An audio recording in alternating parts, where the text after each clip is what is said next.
क्षमा करो तुम मेरे प्रभु जी अब तक के सारे अपराध। धो डालो तन की चादर को, लगे हैं उसमें जो भी दाग। तुम तो प्रभु जी मान सरोवर अमृत जल से भरे हुए, पारस तुम हो एक लोहा में, कंचन हो वे जो ही छुए। तज के जग की सारी माया, तुमसे कर लूं मैं अनुराग। धो डालो तन की चादर को, लगे हैं उसमें जो भी दाग। क्षमा करो तुम मेरे प्रभु जी अब तक के सारे अपराध। हर हर महादेव। शंकर भगवान की कृपा और माता पार्वती की कृपा आप पर हमेशा बनी रहे। हिंदू धर्म में अमावस्या तिथि को अत्यंत शुभ और पवित्र माना गया है। साल भर में 12 अमावस्या तिथियां आती हैं, लेकिन माघ मास में पड़ने वाली मौनी अमावस्या को विशेष आध्यात्मिक महत्ता प्राप्त है। यह दिन स्नान, दान और पूर्वजों की आत्मा की शांति के लिए अत्यंत शुभ माना जाता है। मौनी अमावस्या पर गंगा स्नान, दान और मौन व्रत का पालन करने से अद्भुत पुण्य फल की प्राप्ति होती है। तो आइए जान लेते हैं इस दिन मौन साधना का महत्व और इससे जुड़े नियम, और साथ में कथा भी सुन लेते हैं। माघ माह की कृष्ण पक्ष की अमावस्या तिथि 28 जनवरी 2025 को शाम को 7:35 पर आरंभ हो जाएगी। तिथि का समापन होगा 29 जनवरी 2025 को शाम को 6:05 पर। मौनी अमावस्या का दिन पितरों की तृप्ति और मोक्ष प्राप्ति के लिए अत्यंत शुभ माना जाता है। इस दिन तर्पण, पिंडदान और श्राद्ध करने से पूर्वजों की आत्मा को शांति मिलती है। जरूरतमंदों को अन्न, वस्त्र, तिल, गुड़ और घी का दान करने से पुण्य फल प्राप्त होता है। इस साल महाकुंभ के दूसरे अमृत स्नान का संयोग मौनी अमावस्या पर बन रहा है। पौराणिक मान्यता के अनुसार सागर मंथन के दौरान अमृत कलश से कुछ बूंदें प्रयागराज, हरिद्वार, नासिक और उज्जैन में गिरी थी। इन स्थलों पर स्नान करने से अमृत स्नान का पुण्य प्राप्त होता है। जो भक्त इन पवित्र स्थलों तक नहीं पहुंच सकते, वे घर में गंगा जल मिलाकर स्नान कर सकते हैं। इस दिन मौन व्रत रखने से आत्मिक शुद्धि और मानसिक शांति प्राप्त होती है। स्नान के बाद सूर्य देव को इस दिन जरूर अर्घ्य दें। ओम पितृ देवताय नमः इस मंत्र का जप करके पितरों की शांति और मोक्ष की प्रार्थना करें। गरीबों को अन्न, वस्त्र और धन का दान करें। इससे जीवन में सुख समृद्धि आएगी। यह आपको स्नान के पश्चात करना है। गंगा स्नान से मौन साधना आरंभ की जाती है। प्रातःकाल गंगा या किसी पवित्र नदी में स्नान करना अत्यंत शुभ माना गया है। स्नान के बाद भगवान शिव और विष्णु का ध्यान करें और उनका नाम जपें। इस दिन अधिक से अधिक समय तक मौन रहें और अनावश्यक बातचीत ना करें। तिथि समाप्त होने के बाद मौन व्रत खोलें और भगवान राम या अपने इष्ट देवता का स्मरण करें। 29 जनवरी 2025 को ब्रह्म मुहूर्त रहेगा सुबह 5:25 से सुबह 6:19 तक। पूरे दिन स्नान और दान का समय शुभ माना जाता है। मौनी अमावस्या तब पड़ती है जब सूर्य मकर राशि में होते हैं। इस वजह से अद्भुत फलदायी है। धन और सुख समृद्धि के लिए इस दिन श्री सूक्त का पाठ करें। साथ ही भगवान लक्ष्मी नारायण की पूजा करें। घर के मंदिर में गुलाब के पुष्प अर्पित करें और घी का दिया लगाएं। मौनी अमावस्या के दिन घी, तिल, शहद और खीर को गंगा में अर्पित करने का विशेष महत्व होता है। कहा जाता है कि ऐसा करने से पितर दोष दूर होता है। मान्यता है कि इस पवित्र कार्य से पितर प्रसन्न होते हैं और साधक को उनकी कृपा से मनोवांछित फल की प्राप्ति होती है। मौनी अमावस्या के दिन पीपल के वृक्ष में जल अर्पित करने का भी विशेष महत्व है। मान्यता है कि इस दिन पीपल के पत्तों पर मिठाई रखकर पितरों को अर्पित करने से पितर दोष दूर होता है। यह कार्य पितरों की आत्मा को शांति प्रदान करता है और उनकी कृपा से जीवन में सुख समृद्धि का आगमन होता है। इस दिन भगवान शिव की भी पूजा का विधान माना गया है। शिवलिंग पर काले तिल, दूध और शहद चढ़ाकर शिवजी का अभिषेक करें। ओम नमः शिवाय मंत्र का 108 बार जाप करें। ऐसा करने से शीघ्र ही लाभ मिलता है। इस दिन विजय मुहूर्त का समय रहेगा दोपहर को 2:22 से लेकर के 3:05 तक। यह मुहूर्त भी शुभ माना जाता है। इस दौरान किए गए शुभ कार्य सफल होते हैं। और इस दिन अमृत काल का समय रहेगा रात को 9:19 से लेकर के 10:51 तक। अमृत काल को बहुत शुभ माना जाता है और इस दौरान किए गए कार्य में सफलता मिलने की संभावना भी अधिक होती है। अगर आप मौनी अमावस्या के दिन स्नान कर रहे हैं तो इन मंत्रों का जाप विशेष रूप से करें। इससे शुभ फलों की प्राप्ति हो सकती है। सबसे पहला मंत्र है ओम पितृ देवताय नमः। दूसरा मंत्र है ओम पितरगणाय विद्महे जगत धारिणी धीमहि तन्नो पितृ प्रचोदयात्। तीसरा मंत्र है ओम नारायणाय विद्महे वासुदेवाय धीमहि तन्नो विष्णु प्रचोदयात्। और पांचवा मंत्र है ओम नीलांजन सभामासम रविपुत्रम यमाग्रजम छाया मार्तंड संभूतम तम नमामि शनैश्चरम। इन मंत्रों से आप स्नान करते हुए जाप कर सकते हैं। इस दिन सुबह स्नान करें, सूर्य को अर्घ्य दें और पितरों का तर्पण करें। इसके बाद पितर चालीसा का पाठ करें और आरती करें, साथ ही दान दक्षिणा भी दें। इससे पुण्य फलों की प्राप्ति होती है। बता दें कि मौनी अमावस्या का महत्व महाकुंभ के दौरान और भी बढ़ जाता है। इस दिन पितर स्नान के बाद पितर चालीसा का पाठ करने से पितरों का आशीर्वाद मिलता है। पितर चालीसा का पाठ करने से पितर प्रसन्न होते हैं और अपनी कृपा बरसाते हैं। पितर चालीसा मौनी अमावस्या से कुछ कथाएं भी जुड़ी हुई हैं, जिस पर कुंभ मेला भी किया जाता है। और कुंभ मेला केवल समुद्र मंथन से जुड़ी कथा पर आधारित नहीं है, बल्कि महर्षि दुर्वासा के श्राप और गरुड़ की अमृत कुंभ लाने की कहानी से भी इसकी शुरुआत मानी जाती है। पुराणों में वर्णित इन कथाओं के अनुसार जहां जहां अमृत की बूंदें गिरी, वहां कुंभ पर्व की परंपरा आरंभ हुई। परंतु यह अमृत की बूंदें मौनी अमावस्या के दिन ही गिरी थी। सबसे पहली कथा को श्रवण करते हैं। महर्षि दुर्वासा को उनके क्रोध और तप के लिए जाना जाता था। पौराणिक कथा के अनुसार जब एक बार दुर्वासा ऋषि ने एक दिव्य माला बनाई और इसे देवराज इंद्र को भेंट किया, तब देवताओं के राजा होने के अहंकार में डूबे इंद्र ने वह माला अपने ऐरावत हाथी के मस्तक पर रख दी। ऐरावत ने उस माला को जमीन पर गिरा दिया और अपने पैरों से कुचल डाला।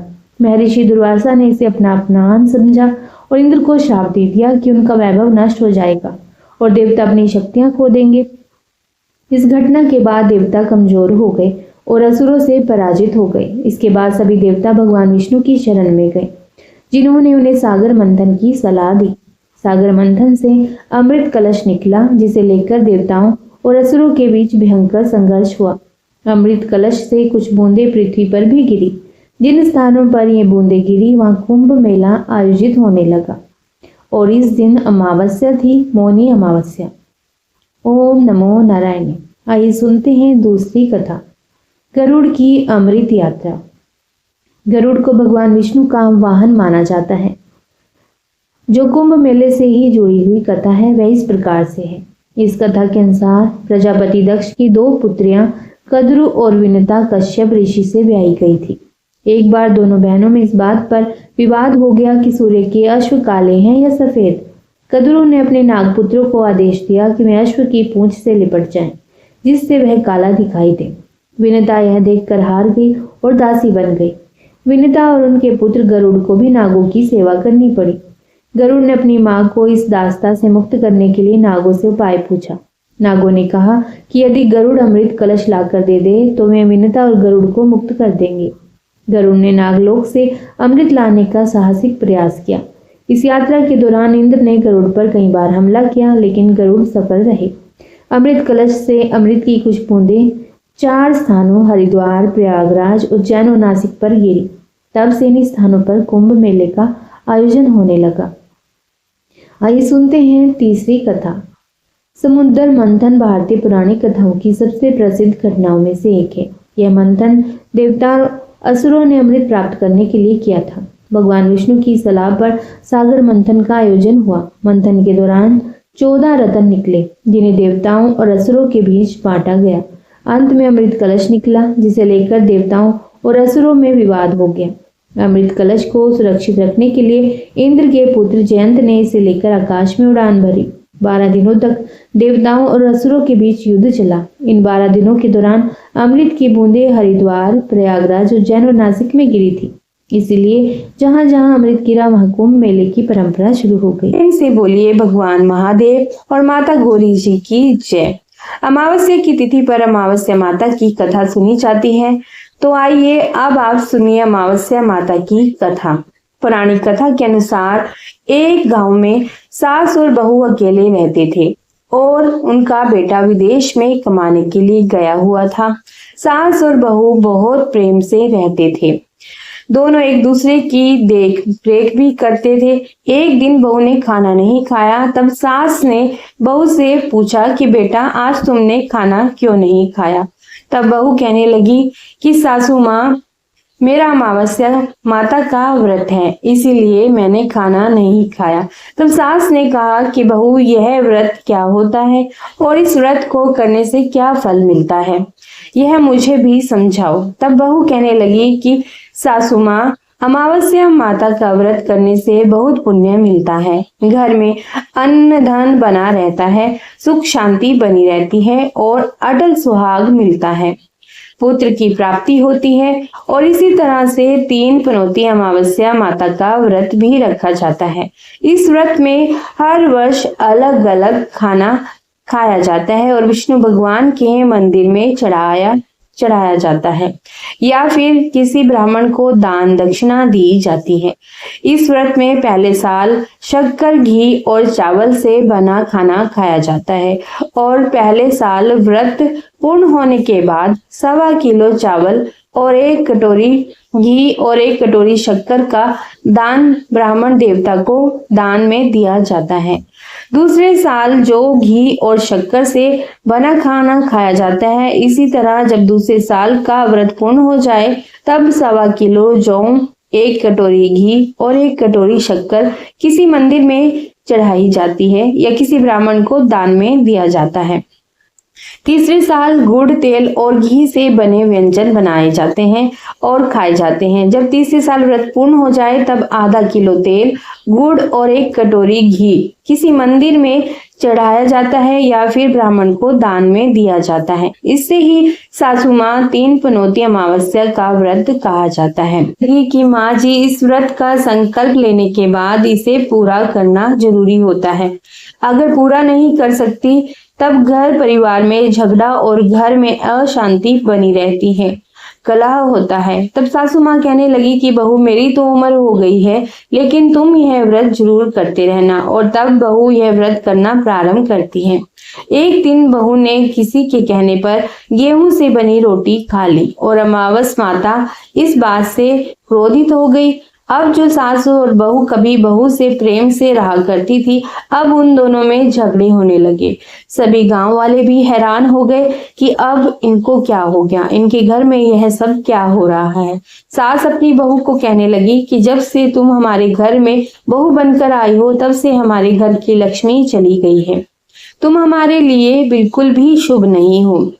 तब बहू ने कहा कि माँ जी, आपके घर की लक्ष्मी चली गई है तो मुझे बताओ कि वह कहाँ मिलेगी, मैं लक्ष्मी को लेकर आऊंगी। तब सासू माँ कहने लगी कि बहू, लक्ष्मी तुम्हें समुद्र के बीच में भगवान विष्णु के पैर दबाते हुए मिलेगी।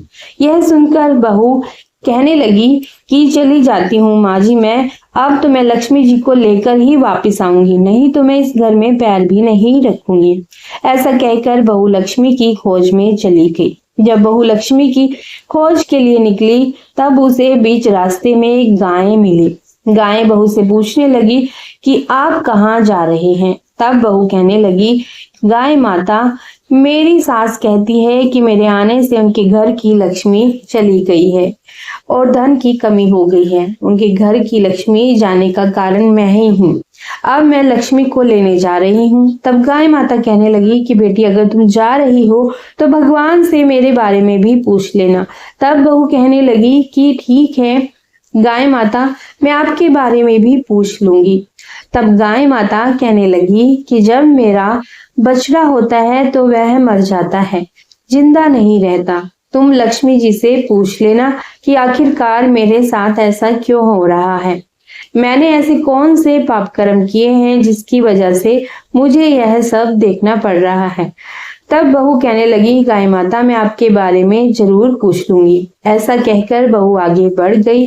जब आगे बढ़ी तो रास्ते में उसे एक घोड़ी मिली जिसके गले में घंटी बंधी हुई थी। घोड़ी ने कहा कि बेटी, तुम मेरे दुख का निवारण लक्ष्मी जी से पूछ लेना। तब बहू कहने लगी कि मैं जरूर पूछ लूंगी। ऐसा कहकर बहू आगे बढ़ गई। बहू को एक अंधा और बहरा बुजुर्ग मिला। उसने भी बहू से अपनी समस्या के निवारण के लिए पूछने को कहा। तब बहू उसकी समस्या भी भगवान से पूछने को कहकर आगे बढ़ गई और जाते ही बहू को एक बूढ़ी औरत मिली जो कि हाथ और पैर से अपाहिज थी। उसने भी बहू से कहा कि बेटी, जब तुम भगवान से मिलो तो उनसे पूछना कि आखिरकार मैं अपाहिज क्यों हुई, ऐसे मैंने कौन से कर्म किए थे। तब बहू उसकी समस्या पूछने के लिए तैयार हो गई और फिर आगे बढ़ गई। आगे जाते जाते बहू बहुत थक गई और एक आम के पेड़ के नीचे बैठ गई। आम का पेड़ बड़ा खुश होकर बहू से पूछने लगा कि बेटी, तुम कहाँ से आई हो और कहाँ जा रही हो। तब बहू कहने लगी कि वो लक्ष्मी जी को लेने जा रही है। तब पेड़ भी अपनी समस्या भगवान से पूछने के लिए कहने लगा कि मेरे पेड़ पर लगे हुए आम खट्टे ही क्यों होते हैं, इस बारे में बहू रानी भगवान से जरूर पूछ लेना। तब बहू पेड़ की समस्या लेकर आगे बढ़ गई। थोड़ी दूर जाने पर बहू को एक तलाई मिली। वह भी बहू से कहने लगी कि बहू, तुम भगवान से पूछना कि मेरी तलाई का पानी इतना मैला क्यों है, कोई यहाँ आकर पानी नहीं पीता। तब बहू कहने लगी कि मैं जरूर पूछ लूंगी। ऐसा कहकर बहू आगे बढ़ गई। बहुत दिनों से जंगल में चलते चलते बहू थक गई तो उसे भूख भी लग गई थी, लेकिन खाने को कुछ भी नहीं था। तो वह भूख और प्यास से बेचैन हो गई और जंगल में बेहोश हो गई। उसी समय भगवान श्री हरि और माता लक्ष्मी जी घूमते हुए उधर से जा रहे थे। तब माता लक्ष्मी जी विष्णु भगवान से कहने लगी कि हे नाथ, यह तो आपकी बहुत बड़ी भक्त है, आप इसके दुख का निवारण कीजिए।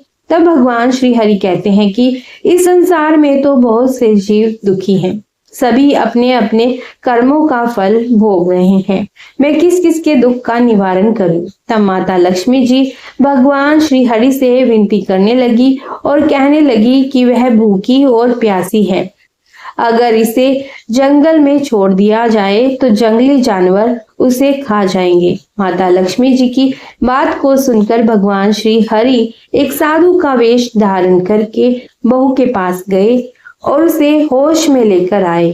बहू के होश में आते ही साधु वेश में भगवान उससे पूछने लगे कि वह यहाँ क्यों आई है और कहाँ जा रही है। तब बहू ने सारी बात बता दी कि उसकी बात को सुनकर भगवान श्री हरि और माता लक्ष्मी प्रकट हो गए और उनके साथ साथ प्रकट हुई अमावस्या माता भी। बहू यह सब देखकर उनके चरणों में गिरकर उन्हें प्रणाम करने लगी। तब अमावस्या माता बहू से कहने लगी कि बेटी, तूने मेरे व्रत को खंडित किया है, इसी की सजा तुझे मिली है, लेकिन अब मैं तुझे क्षमा करती हूँ। अब तुम घर को जाओ, तुम्हारा घर अन्न और धन से भर जाएगा, तुम्हारा घर सुंदर महल में बदल जाएगा और तुम्हारी सभी मनोकामनाएं भी पूर्ण हो जाएंगी। यह सब होने के बाद बहू ने रास्ते में जो भी मिला था उन सभी के दुखों का निवारण करने के लिए विनती की।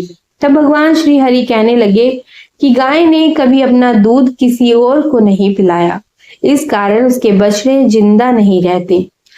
तुम उसका दूध पी लेना, फिर उसके बछड़े भी जिंदा रहने लगेंगे। और घोड़ी पिछले जन्म में आटा पीसने वाली महिला थी, वो किसी को आटा पीस कर नहीं देती थी, इसीलिए उसके गले में चक्की के पात बंधे हुए हैं। तुम उसके पात खोल देना, वो बिल्कुल ठीक हो जाएगी। और वो बुजुर्ग कभी भगवान के मंदिर नहीं गया, ना ही कभी उसने भगवान के भजन सुने। तुम उसे ले जाकर मंदिर में दर्शन करवा देना, इससे वो ठीक हो जाएगा। अपाहिज महिला, उसने कभी अपनी जवानी में दान पुण्य नहीं किया, उसकी यही सजा मिली है। तुम उससे कुछ भी दान करवा देना तो उसकी विकलांगता भी दूर हो जाएगी। और वो आम का पेड़, उसने तो कभी अपने पेड़ के आम किसी बच्चे को खाने ही नहीं दिए कभी, इसी कारण उसके सभी आम खट्टे हो गए हैं। अब तुम उस पेड़ का आम खा लेना और उसके बाद से उस पेड़ पर मीठे आम आने लगेंगे। और तलाई का पानी पिछले जन्म में देवरानी जेठानी थी, जो हमेशा आपस में झगड़ा किया करती थी, इसीलिए उसका पानी मैला है। तुम उसका पानी पी लेना तो वह तलाई शुद्ध हो जाएगी। फिर लोग वहां आकर पानी पीने लगेंगे। इस प्रकार बहू ने भगवान श्री हरि, माता लक्ष्मी जी और अमावस्या माता को प्रणाम किया, उन्हें धन्यवाद दिया और अपने घर के लिए वापस चल पड़ी। और रास्ते में उसे जो जो भी मिला उनकी सभी समस्याएं भगवान के कहे अनुसार वे दूर करती रही और चलती गई।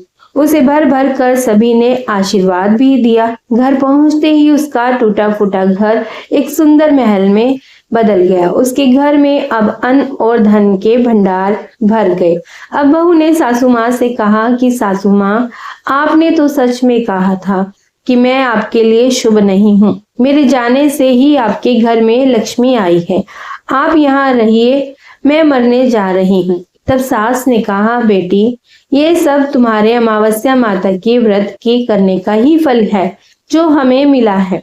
तुम यहीं पर रहो, अब तुम यहाँ से कहीं नहीं जाओगी। इस प्रकार सास और बहू खुशी खुशी रहने लगे। और फिर एक दिन सास का बेटा भी विदेश से वापस आ गया और घर में जब उसने खूब धन दौलत और धन के भंडार देखे, तब उसकी माँ ने सारी बातें अपने बेटे को बता दी। इस प्रकार से वे लोग खुशी खुशी रहने लगे और तीनों मिलकर अमावस्या माता के व्रत को रखने लगे। प्रेम से बोलिए अमावस्या माता की जय। इस कथा को कहने, सुनने और ओंकार भरने वाले सभी भक्तों के घर में धन धान्य के भंडारे भरते रहे। सभी की रक्षा करना है अमावस्या माता, आप सभी की रक्षा करना। प्रेम से बोलिए अमावस्या माता की जय। अब सुनिए अमावस्या व्रत की तीसरी कथा। इस कथा को सुने बिना हमें हमारे व्रत और पूजा पाठ का पुण्य फल नहीं मिलता। तो बोलो लपसी तपसी की जय। एक लपसी था और एक तपसी था। तपसी हमेशा भगवान की तपस्या करता था, लेकिन उसे चोरी करने की आदत थी। लपसी हमेशा सवा सेर की लपसी बनाता और पहले भगवान को भोग लगाता, उसके बाद में स्वयं भोजन करता। दोनों भाइयों का यही नियम था। तो एक दिन कोई बात को लेकर दोनों में कहासुनी हो गई। तो तपसी बोला कि मैं रोजाना भगवान की तपस्या करता हूँ, इसीलिए मैं बड़ा हूँ। तो लपसी बोला कि मैं रोज भगवान को सवा से लपसी का भोग लगाता हूँ, इसीलिए मैं बड़ा हूँ। ऐसा कहते हुए दोनों जोर जोर से लड़ने लगे। तभी वहां से नारद जी गुजर रहे थे। दोनों को लड़ता हुआ देखकर वहां आए और उनसे पूछा कि तुम दोनों लड़ क्यों रहे हो। तो दोनों ने अपने आप को बड़ा बताया और साथ में बड़ा होने का कारण भी बताया। तो नारद जी बोले कि मैं तुम्हारा फैसला कर दूंगा, कल आऊंगा, बता दूंगा कि कौन बड़ा है। दूसरे दिन लपसी और तपसी नहाकर अपनी रोज की भक्ति करने आए। तो नारद जी ने छुपकर 1.25 करोड़ की एक एक अंगूठी उन दोनों के आगे रख दी। जैसे ही भक्ति करते हुए तपसी की नजर उस अंगूठी पर पड़ी तो उसने चुपचाप से उठाई और अपने पैर के नीचे दबा ली। लपसी की नजर अंगूठी पर पड़ी, लेकिन उसने ध्यान नहीं दिया। उसने पहले भगवान को भोग लगाया और फिर स्वयं भोजन करने के लिए बैठ गया। थोड़ी देर बाद नारद जी सामने आए तो दोनों ने पूछा कि अब बताओ हम में से कौन बड़ा है। तो नारद जी तपसी से खड़ा होने के लिए कहने लगे। तो वह खड़ा हुआ तो उसके पैर के नीचे दबी हुई अंगूठी दिखाई दी। तो नारद जी ने तपसी से कहा कि तपस्या तो तुम करते हो, इतनी तपस्या करने के बाद भी तुम्हारी चोरी करने की आदत नहीं गई। यह अंगूठी मैंने ही तुम दोनों के आगे रखी थी। मैं यह देखना चाहता था कि तुम दोनों में से किसके मन में लालच है। तो तूने किसके मन में लालच आया है। तूने तो अंगूठी दिखाई पड़ते ही जड़ से अपने पैर के नीचे दबा ली। लेकिन लपसी का ध्यान अंगूठी पर जाने के बाद भी लपसी ने अंगूठी को ना ही उठाया और ना ही ध्यान किया। उसने सिर्फ अपने भगवान जी में ही ध्यान रखा, उन्हें भोग लगाया और बाद में स्वयं भोजन करने लगा। इसीलिए लपसी बड़ा है और तुम्हें तुम्हारी तपस्या का कोई भी फल नहीं मिलने वाला। जितनी चाहे मर्जी तुम तपस्या कर लो, तुम्हें इसका कोई भी फल नहीं मिलेगा। तो तपसी को यह सुनकर बहुत ही दुख हुआ और वह शर्मिंदा होकर नारद जी से माफी मांगने लगा और कहने लगा कि आज तक की मेरी गलती माफ कर दो और मुझे बताइए कि मुझे मेरी तपस्या का फल कैसे मिलेगा। आज के बाद कभी भी मैं चोरी नहीं करूंगा। तो नारद जी ने कहा कि यदि कोई गाय और कुत्ते की रोटी नहीं बनाएगा तो उसका फल तुझे मिलेगा। यदि कोई आदमी ब्राह्मण को भोजन करवाकर उससे दक्षिणा नहीं देगा तो उसका फल भी तुझे ही मिलेगा। किसी को सूट और साड़ी देकर उसके ऊपर कोई दक्षिणा नहीं रखेगा तो उसका फल भी तुझे ही मिलेगा। अगर कोई व्यक्ति दिए से दिया जलाएगा तो उसका फल भी तुझे ही मिलेगा। और यदि कोई औरत आंगन लीप कर चौका नहीं लिपेगी तो उसका फल भी तुझे ही मिलेगा। यदि कोई वर्त कथा में सारी कहानी सुन ले लेकिन तुम्हारी कहानी ना सुने तो उसका फल भी तुझे ही मिलेगा।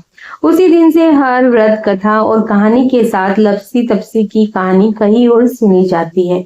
कथा सुनने के बाद में कहना चाहिए कि लपसी का फल लपसी को मिले, तपसी का फल तपसी को मिले। हमारे व्रत का और हमारे पूजा पाठ का फल हमें पूजा अर्चना करने और पीपल के पेड़ की परिक्रमा करने से मनोवांछित फल की भी प्राप्ति होती है तथा परिवार के सदस्यों पर भगवान विष्णु जी का आशीर्वाद भी बना रहता है।